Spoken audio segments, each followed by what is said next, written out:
రైతు అందరి గురించి మాట్లాడుతున్నా సార్. ఇవాళ వాళ్ళని బ్లేమ్ చేస్తారు, వాళ్ళ మనుషులు లెవెల్లో తెచ్చి పెట్టారు. అది కాదు సార్, బీజేపీ కాదు, కాంగ్రెస్ కాదు, రైతు మేలు చూడండి. మీరు ఏ ప్రభుత్వం అని ఉండండి, రైతు మేలు చూడండి.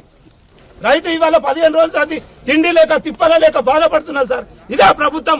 మీకు కొనుగోలు లేకపోతే, మీకు బార్దానా లేకపోతే, మీకు గోడాములు లేకపోతే మీరు కాటా పూజ ఎందుకు చేస్తారు? మేము ఇళ్లలో పెట్టుకుంటామో చేనులో నాటుకుంటామో, మీరు పూజ చేసిన తర్వాతనే తీసుకొస్తాం. మీరు పేరుకు ఫోటోల కోసం కాటా పూజ చేసి ఇవాళ రైతులను ఇబ్బంది పెట్టుడా? ఇది పరిస్థితి కరెక్ట్ అయినదేనా? ఫోటోల కోసమేనా మీరు రైతు ప్రభుత్వం అని చెప్పడానికి, ఫోటో దిగడానికి? ఇదేనా పద్ధతి? ఇవాళ ఎంత సార్ పొద్దున 6 గంటల నుంచి అల్లాడుతున్నా సార్. ఇవాళ పెట్టే రైతే తిండి పెడతాడని అందరు చెప్పుకుంటారు సార్. రైతు పరిస్థితి ఇది. తిండి పెడతాడా సార్?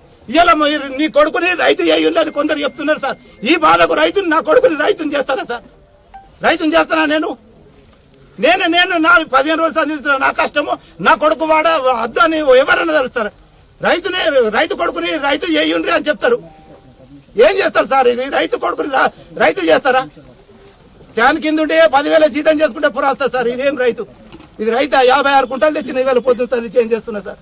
ఎవరు పట్టించుకుంటలేరు. లోటు వచ్చింది, లొందుంది, నారిన ఇప్పుడు మొత్తం అంటున్నారు. ఏం చేయగలుగుతాం సార్? ఎవరు అధికారులు స్పందించడం లేదు.